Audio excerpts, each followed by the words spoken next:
Olá, boa noite. Estamos começando o Rede TV News desta sexta-feira. Olha, o ministro Alexandre de Moraes suspende sigilo e revela o teor dos depoimentos da cúpula do Exército no governo Bolsonaro e também de ex-ministros e aliados. Os comandantes das Forças Armadas revelaram detalhes graves sobre a participação do ex-presidente Jair Bolsonaro nos planos de um golpe de Estado. A gente abre essa edição do Rede TV News ao vivo, direto de Brasília, com os nossos repórteres Igor Damasceno e Maria Ferreira, que passaram o dia debruçados sobre esses 27 depoimentos. São dezenas de páginas de depoimentos muito contundentes e robustos que colocam o ex-presidente Bolsonaro, né, Igor, já dando boa noite a você, no centro de uma trama golpista, né, conversando com comandantes das Forças Armadas e tentando atraí-los para uma ideia, para uma tentativa de golpe de Estado que só não se consumou porque 2 desses comandantes, do Exército e da Aeronáutica, recusaram. Boa noite, Igor.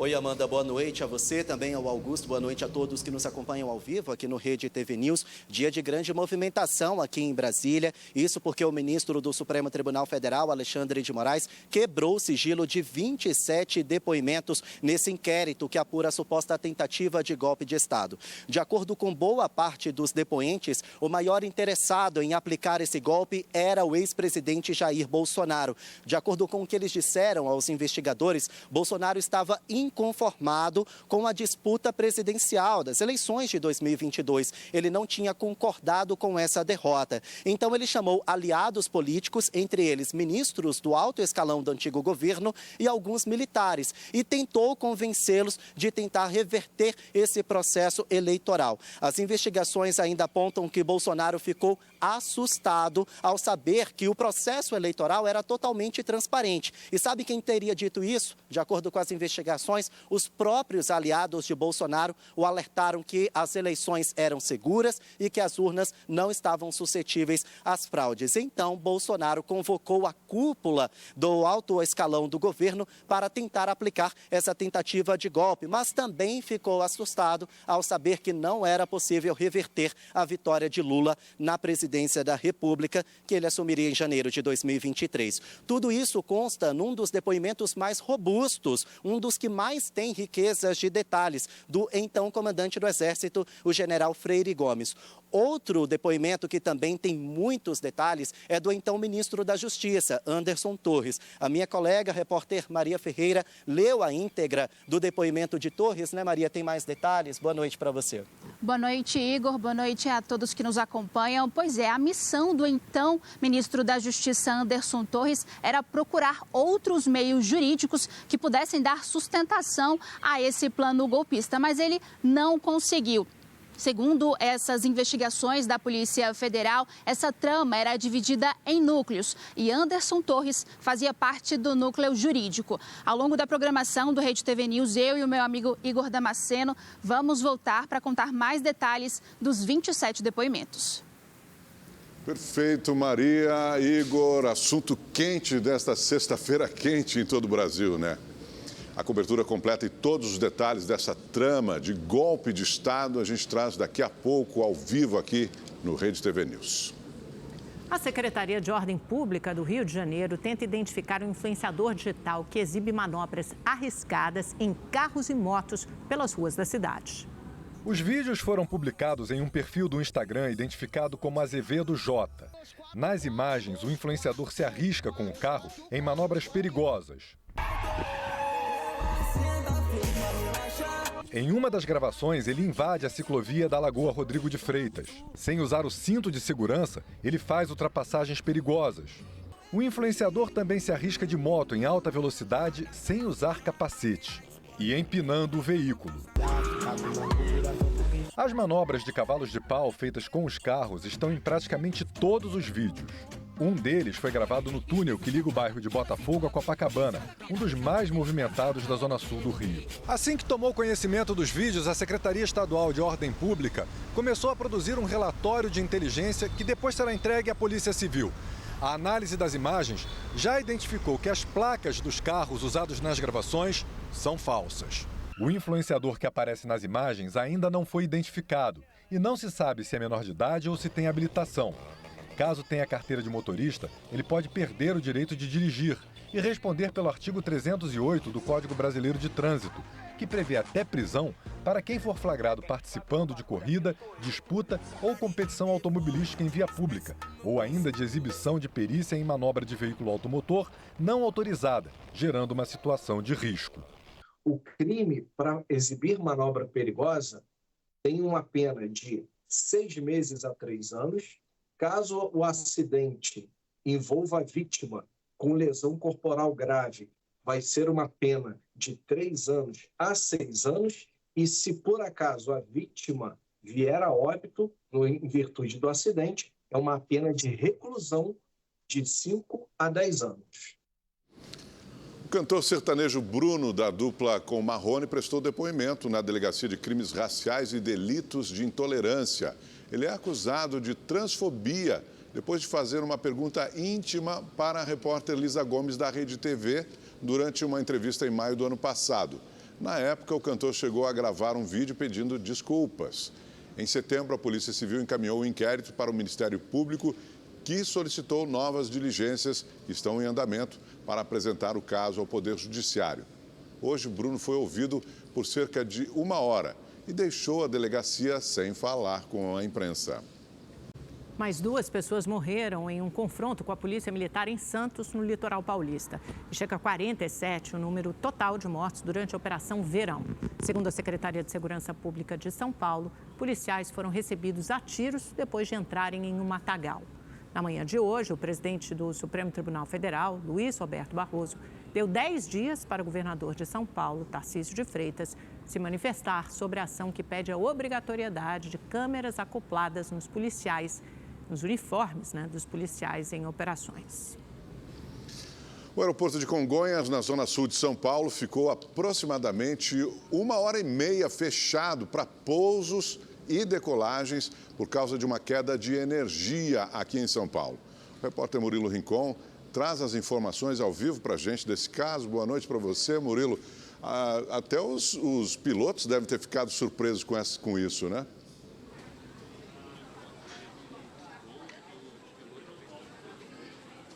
Pois é, Augusto. Boa noite para você, para Amanda e para todo mundo que nos acompanha. Exatamente.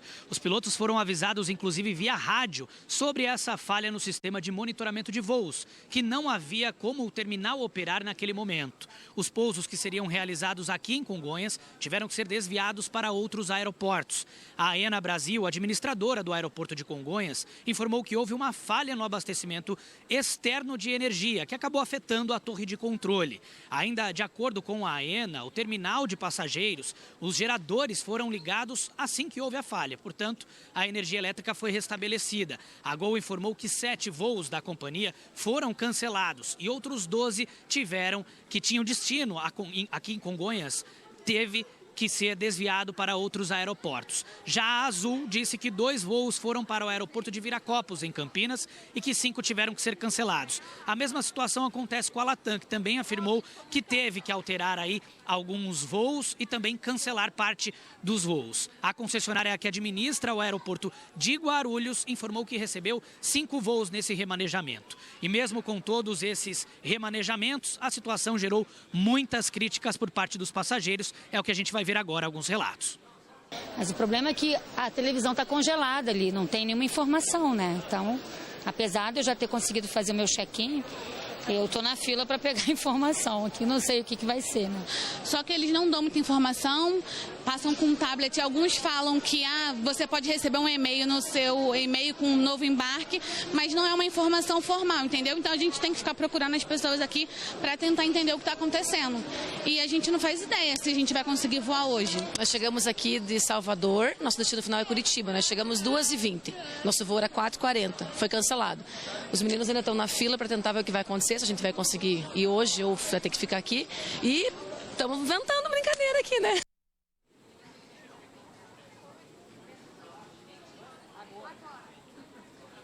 Pois é, situação bastante complicada. Houve ainda relatos de calor extremo no saguão aqui do aeroporto. Isso porque o ar-condicionado ficou desligado enquanto estava sem energia.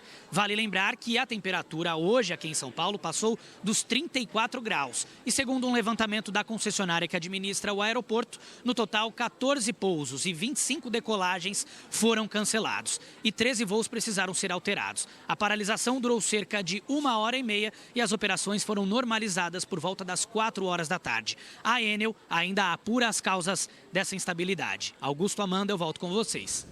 Obrigada, Murilo. O transtorno que isso causa na vida de uma pessoa, né, em plena sexta-feira, nesse calorão. Bom, espero que se resolva logo, né? Porque são adiamentos, causa uma sucessão de atrasos. Um passageiro negro desmaiou depois de receber um mata-leão de um segurança dentro de uma estação de metrô em São Paulo. As imagens mostram um momento em que o segurança golpeia o jovem negro. Ele desmaia e depois é arrastado até as catracas da Estação República. A confusão teria começado após seguranças confundirem o jovem com uma pessoa que tinha pulado a catraca. O metrô informou que vai apurar o caso e disse não tolerar a violência. Até o momento, o caso não foi registrado pelo jovem. A onda de calor que atinge vários estados do país chegou também ao Rio de Janeiro e registrou sensação térmica hoje beirando os 60 graus. É isso mesmo que você ouviu, 60 graus. Então vamos para lá conversar com o repórter Tony Vendramini. Oi, Tony, boa noite. Tudo bem que você está numa praia, mas o calor aí está infernal. Pensei que São Paulo tivesse ruim, mas nada como o Rio de Janeiro. Está um forno, Tony. Boa noite, Amanda. Boa noite, Augusto. Boa noite a todos que nos acompanham. Pois é, e olha que agora até que está bem fresquinho, né? Eu estou aqui no Leme, na zona sul do Rio de Janeiro, Praia do Leme. Vocês podem ver por aqui, olha. Lá na frente tem também Copacabana. Vocês podem ver que tem o pessoal aqui jogando futevôlei, jogando vôlei, muita criança também na areia. Banho de mar, não, porque agora aqui a temperatura é de cerca de 25, 26 graus. Ainda tem muita gente também aqui, vou pedir para o Júlio Tabelli mostrar aqui, olha.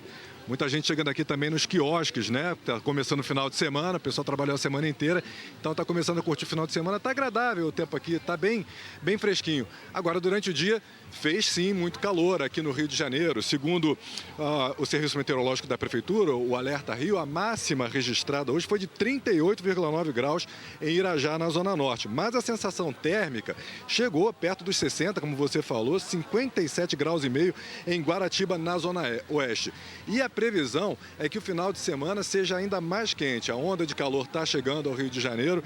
O Instituto Nacional de Meteorologia incluiu o estado no alerta amarelo, que é quando as temperaturas ficam 5 graus acima da média por 2 a 3 dias. No domingo e na segunda-feira, as temperaturas na cidade podem chegar perto dos 40 graus e a sensação térmica pode chegar perto dos 50. Ou seja, expectativa aqui no Rio de Janeiro é de um final de semana de pé na areia, né? Banho de mar, muita praia para os cariocas. Amanda, Augusto. O carioca vai aproveitar a praia, com certeza. Obrigado, Tony. Boa noite para você. Vamos então saber como é que fica a previsão do tempo para todo o Brasil com o Igor Silveira, que já está aqui para contar para a gente. Boa noite para você, Igor. Esse calor vai dar uma trégua ou não? Boa noite, Augusto. Boa noite, Amanda. Não, ainda não. O final de semana vai ser quente em praticamente todo o Brasil, principalmente nos estados atingidos pela onda de calor que estão em alerta para perigo por causa desse calorão. Tem previsão de chuva em partes da região norte e também do nordeste. Agora, nas primeiras horas dessa madrugada, 160 descargas elétricas foram registradas no interior do Rio Grande do Sul. Também choveu bastante por lá e ruas ficaram alagadas, como a gente vê aí na imagem, viu? Amanhã não muda muita coisa, ainda tem previsão de chuva forte por lá. No Paraná e em Santa Catarina, a chuva é mais fraca e isolada. Agora em São Paulo, hoje esquentou bastante. Nós batemos o recorde de dia mais quente do ano. A máxima chegou aos 34,3 graus. O final de semana vai ser quente também. Máxima de 34 graus amanhã, 33 no domingo e 29 graus na segunda-feira.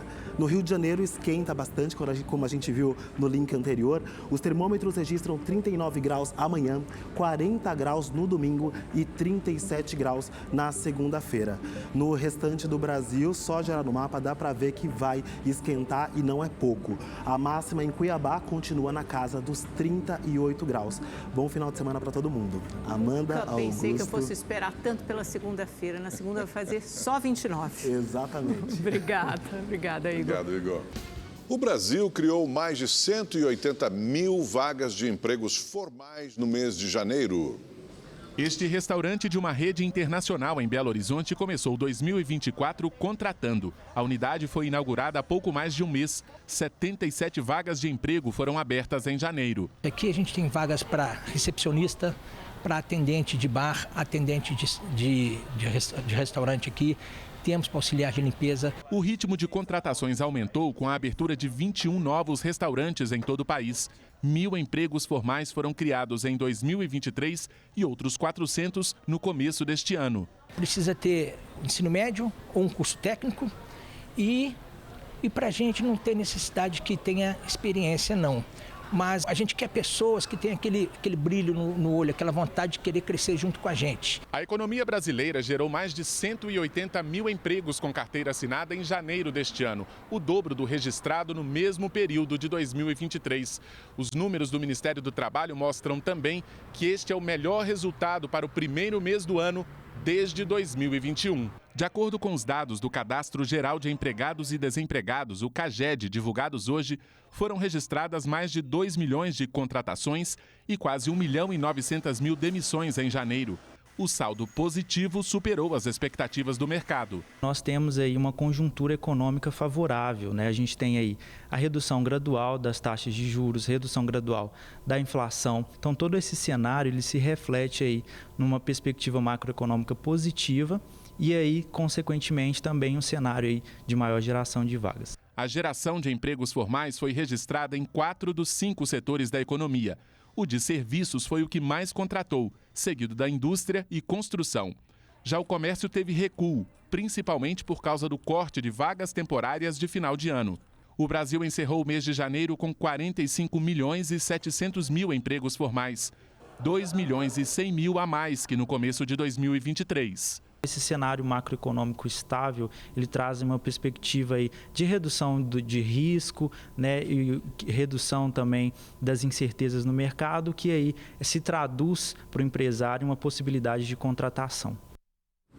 O BNDES, Banco Nacional do Desenvolvimento Econômico e Social, foi premiado como o melhor coordenador de oferta de debêntures de 2023 na América Latina, em premiação do Project Finance and Infrastructure Journal. Debêntures são títulos de dívida da empresa, né? Quando ela precisa financiar ou precisa de investimentos, ela emite esses títulos da dívida no mercado. Durante o evento realizado em Nova York, 2 ofertas nas quais o BNDES atuou também foram premiadas. As debêntures de Águas do Rio, na categoria Operação de Saneamento do Ano, e a da Via Mobilidade, linhas 8 e 9 do Trem Metropolitano de São Paulo, na categoria Operação de Transporte do Ano.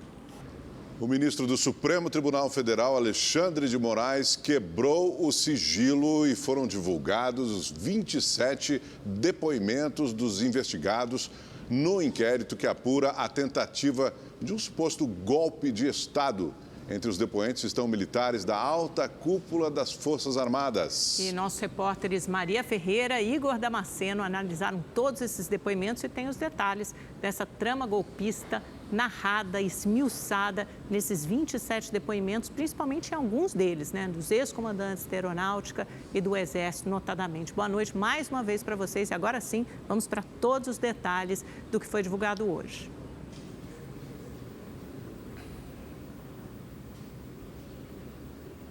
Oi, pessoal. Boa noite novamente a vocês e a todos que nos acompanham. 14 depoentes optaram pelo silêncio durante os interrogatórios, mas muitos deram detalhes da suposta trama golpista, essa trama de golpe de Estado. Um dos depoimentos mais robustos é do general Freire Gomes, ex-comandante do Exército. Ele disse aos investigadores que o próprio ex-presidente Jair Bolsonaro apresentou 2 modelos da chamada minuta do golpe. As investigações também revelaram uma conversa do militar da reserva, Laércio Vigílio, com Ailton Barros, um dos principais amigos de Jair Bolsonaro. Em áudio, ele dá detalhes de como esse plano de golpe de Estado seria executado. No domingo de manhã, em casa, o ministro do STF, Alexandre de Moraes, seria preso. E um dia depois, na segunda-feira, as Forças Armadas tomariam o poder do país para que Lula não assumisse a presidência da República. Para os investigadores, esse depoimento tem riquezas de detalhes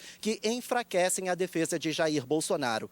Outro depoimento que também é bastante contundente é do ex-comandante da Aeronáutica, Batista Júnior. Ele revela detalhes desse plano golpista. A minha colega Maria Ferreira leu a íntegra desse depoimento, né, Maria, tem mais detalhes. Boa noite novamente para você. Boa noite, Igor, novamente. Boa noite a todos que nos acompanham. Pois é, segundo Batista Júnior, apesar das tentativas do então presidente Jair Bolsonaro, todos os seus aliados, incluindo o advogado-geral da União, Bruno Bianco, tentaram alertar o ex-presidente de que o processo eleitoral foi transparente e que ele não poderia tentar impedir a posse do presidente Lula por meios legais. O ex-comandante ainda disse à Polícia Federal em seu depoimento que o então ministro da Justiça, Anderson Torres, tentou procurar outros meios jurídicos para embasar esse plano golpista, mas que ele não conseguiu. Segundo as investigações, essa trama golpista era dividida em núcleos, como eu disse mais cedo, e que Anderson Torres integrava justamente esse núcleo jurídico. Mas como esse plano não avançou, os aliados políticos e militares de Bolsonaro tentaram incitar os apoiadores extremistas a invadir as sedes dos três poderes.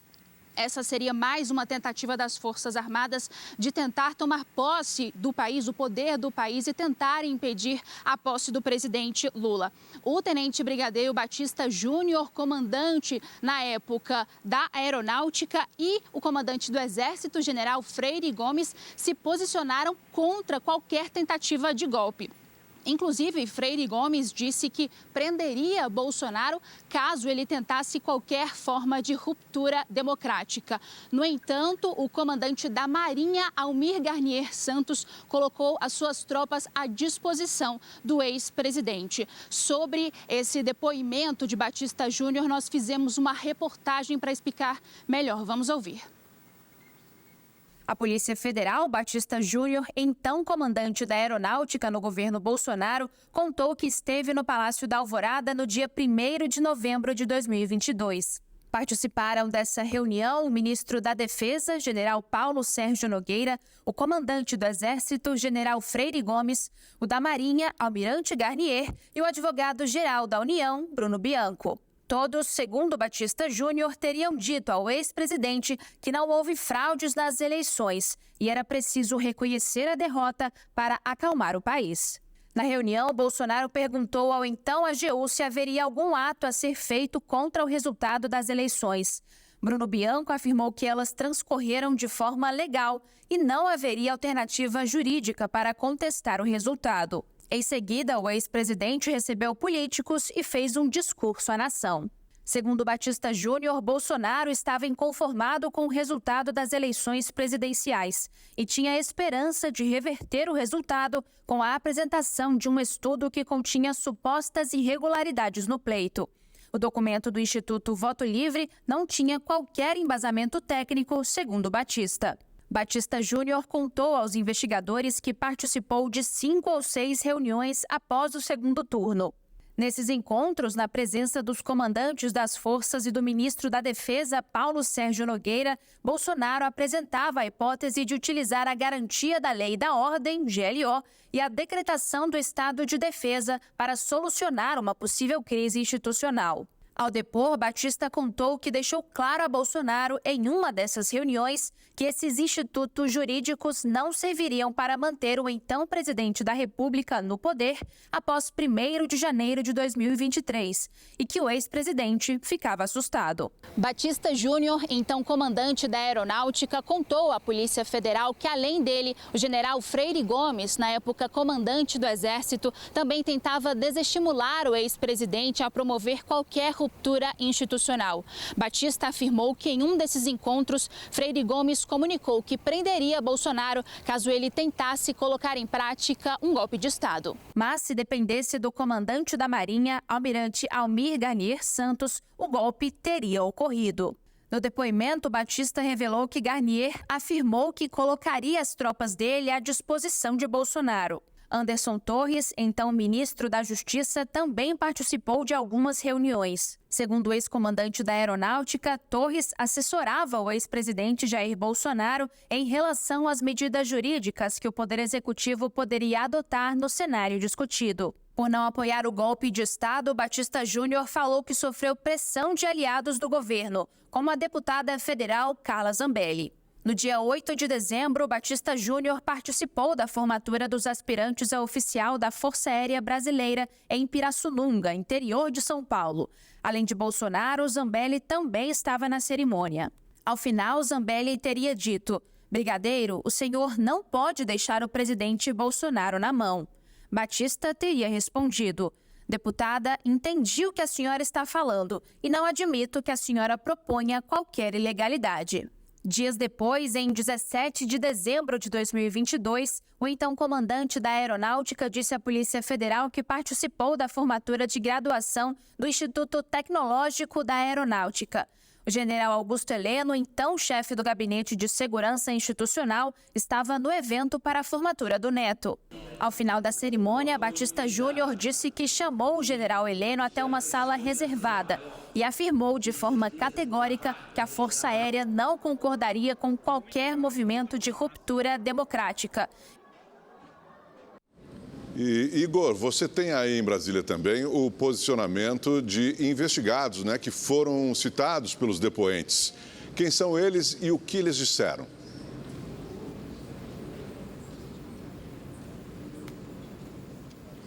Pois é, Augusto, a defesa de Mauro Cid disse que vê a quebra desses sigilos como natural e que está tranquilo a respeito dessas investigações da Polícia Federal, porque tem participado, tem colaborado com as investigações de acordo com o acordo de delação premiada. Já a defesa de Anderson Torres disse que ele não participou de nenhuma reunião com Bolsonaro e militares sobre atos antidemocráticos. Já a deputada federal Carla Zambelli, do Partido Liberal de São Paulo, ela praticamente debochou dos militares pelas redes sociais. Ela disse, abre aspas, "não sabia que generais de alta patente aceitavam pressão de um deputado de baixo clero." Fecha aspas, essa é a manifestação de Carla Zambelli. O presidente do Partido Liberal, Valdemar da Costa Neto, não quis se pronunciar sobre esse assunto. A nossa equipe de produção também entrou em contato com as defesas de Jair Bolsonaro, Paulo Sérgio Nogueira e Augusto Heleno, mas nenhum deles nos deram retorno.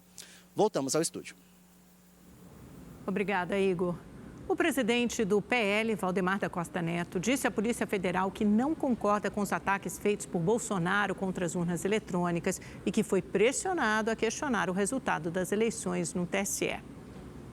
No depoimento, Valdemar Costa Neto foi questionado sobre as acusações feitas pelo ex-presidente Jair Bolsonaro de fraudes nas urnas eletrônicas. E foi enfático ao dizer que não concorda com a fala de Bolsonaro, pois já participou de várias eleições e nunca presenciou nada que desabonasse o sistema eleitoral brasileiro. O presidente do PL disse, no entanto, que nunca recebeu orientação do então presidente Jair Bolsonaro para questionar as urnas eletrônicas, mas apenas para fiscalizar.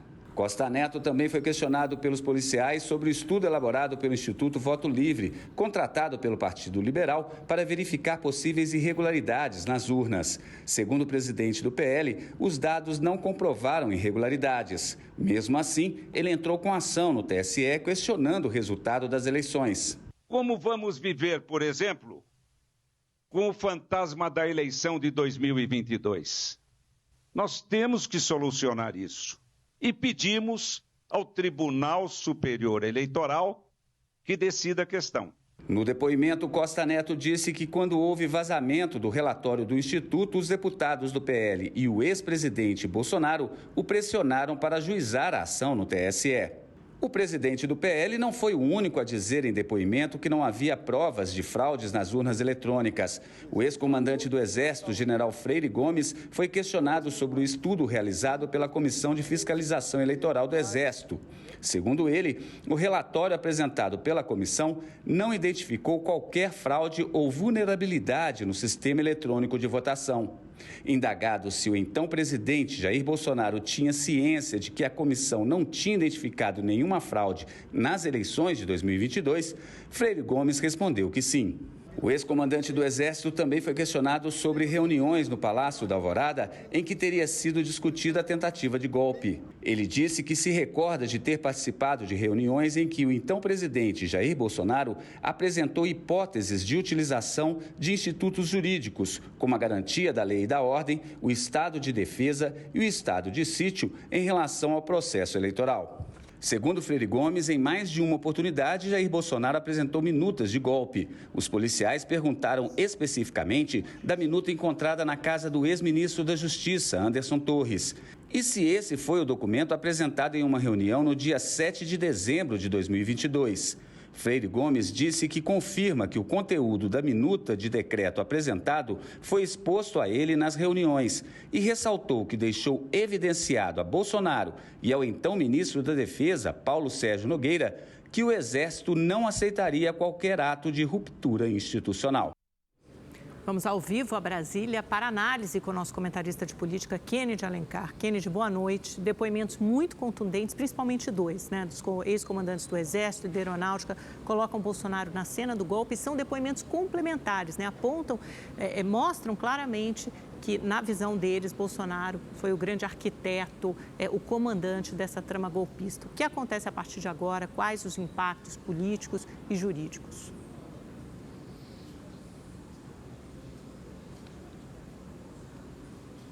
Olá, Amanda, boa noite para você, para o Augusto, para quem está nos assistindo.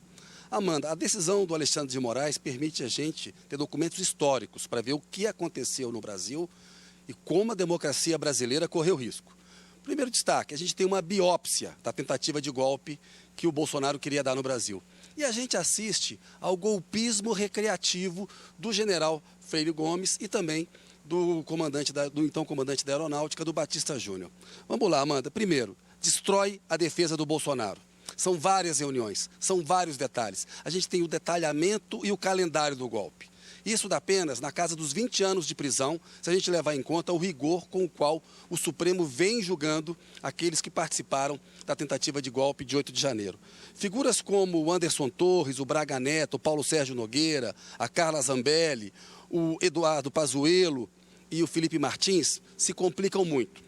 Os depoimentos todos trazem detalhes que os deixam muito mal, todos eles mal na cena e agravam a defesa que eles podem fazer. A gente teve, Amanda, jurista do golpe, o Ives Gandra da Silva Martins, dando o argumento jurídico para se dar um golpe. A gente viu isso em 64, quando disseram que a presidência estava vaga porque o Jango havia saído do país. Ali houve um golpe de Estado. Em 64, a gente teve o AI-5 em 68. As ditaduras, os ditadores, eles sempre procuram dar um ar de ilegalidade para o golpe de Estado, para o projeto autoritário deles. É isso que a gente está vendo agora. Tem uma biópsia, uma história dessa tentativa. Está destruída a defesa do Bolsonaro, não tem argumento para defender o Bolsonaro e ele está a caminho da prisão. Tem todo o devido processo legal que deve ser oferecido a ele. Tudo que ele não queria oferecer aos brasileiros, porque ele queria uma ditadura, o direito de defesa deve ser oferecido ao Bolsonaro. E aí vamos para o papel do Freire Gomes. Amanda, boa parte da imprensa brasileira hoje está batendo palma para o Freire Gomes. O Batista Júnior diz, olha, se o Exército tivesse aceitado, a gente teria tido um golpe de Estado. Exército não foi feito para dar golpe de Estado. O Batista Júnior falou 5 ou 6 reuniões no Alvorada para discutir minuta golpista. Teve reunião na defesa. Isso é golpismo recreativo? Os comandantes das Forças Armadas vão lá ouvir o presidente da República falar que ia dar um golpe de Estado? Artigo 38 do Código Penal Militar. O inferior hierárquico não pode cumprir uma ordem manifestamente criminosa. O argumento do Freire Gomes de que o Bolsonaro era o comandante, portanto ele manteve os acampamentos golpistas e não denunciou, ele estava aceitando uma ordem manifestamente criminosa.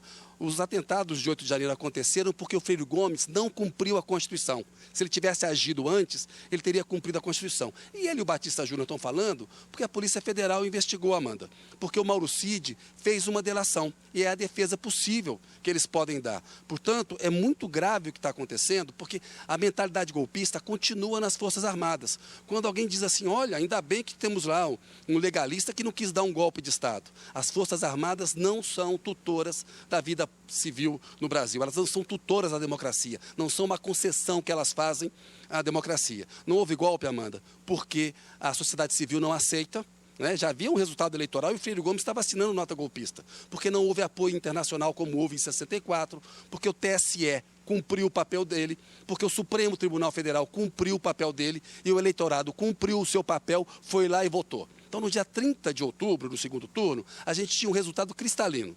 Depois disso, esses legalistas participaram de reuniões de golpismo recreativo, toleraram o acampamento golpista e divulgaram ainda uma nota incentivando o golpismo. Portanto, eu acho que o resumo, Amanda, é que a gente está para fazer 60 anos do golpe de 64 e essas revelações do Alexandre de Moraes mostram como é importante a gente estar atento. Como a democracia, a gente tem que estar sempre defendendo a democracia, porque de uma hora para outra, em pleno 2022, a gente tinha sentado na cadeira de presidente da República uma figura absolutamente desqualificada, que não aceitou o resultado eleitoral, tentou dar um golpe de Estado e comandante das forças discutindo um golpismo recreativo. Amanda e Augusto.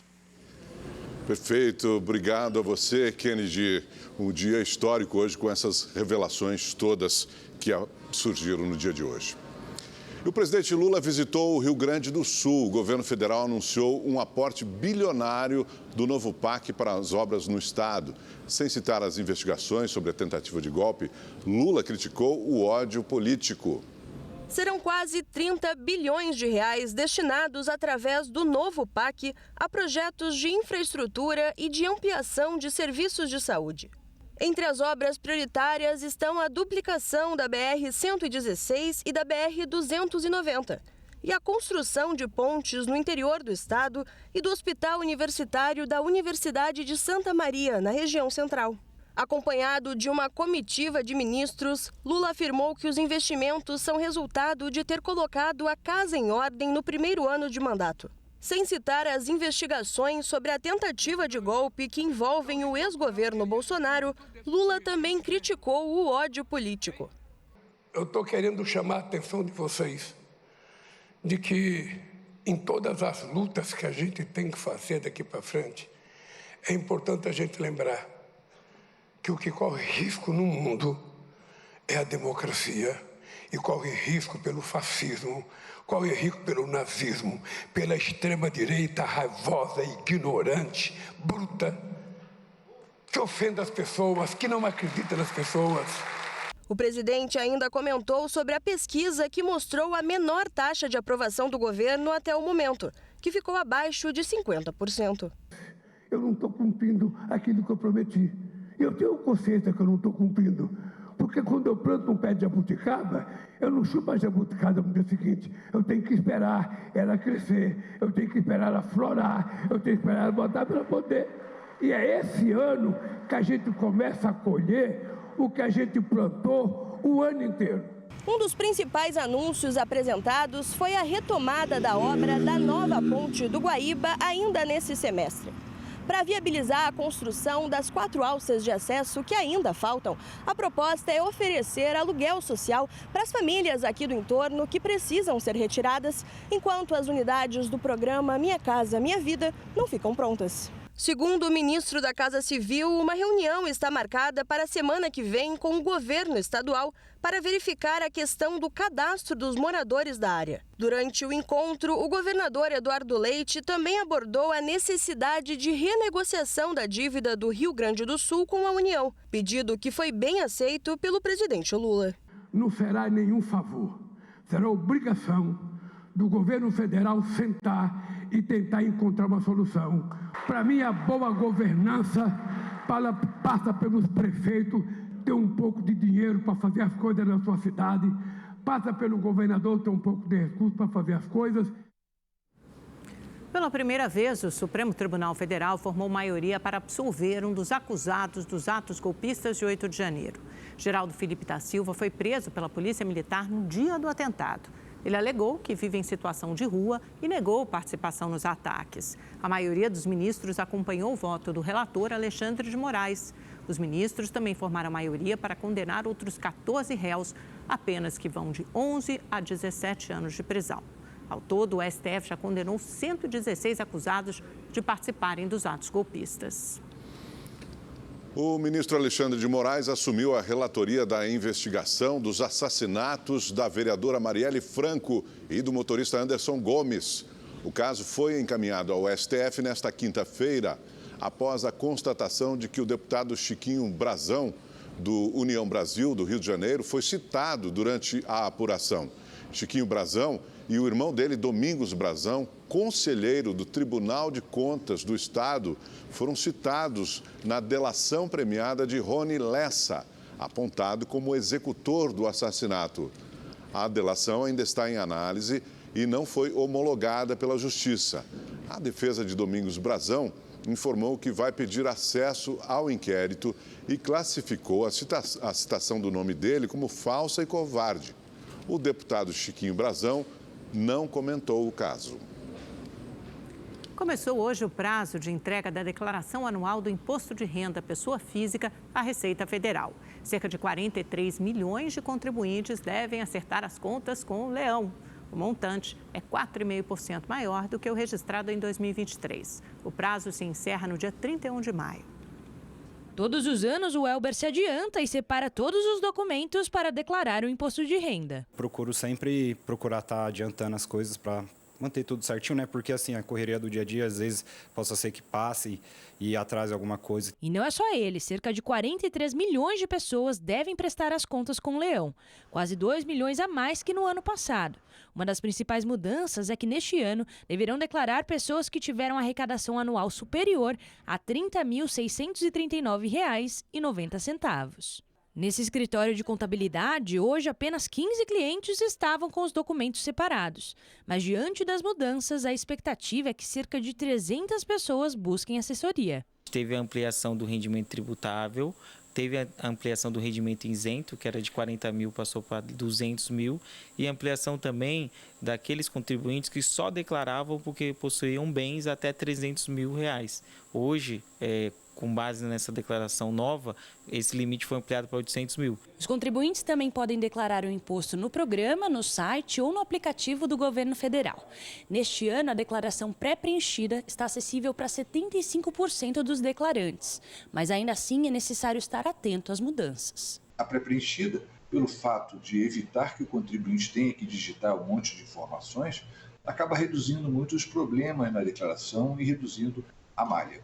O prazo para a declaração se encerra em 31 de maio. É quando inicia a restituição do imposto, que é dividida em 5 lotes, até o dia 30 de setembro. São 5 lotes consecutivos, sempre no último dia útil de cada mês, e obedece critérios de prioridade. Recebem primeiro todos aqueles que possuem mais do que 80 anos. Depois, aqueles que possuem mais de 60 anos ou possuem alguma moléstia grave. Depois vem os professores do magistrado. É isso, pessoal. O Rede TV News fica por aqui. Uma boa noite, bom fim de semana. Boa noite.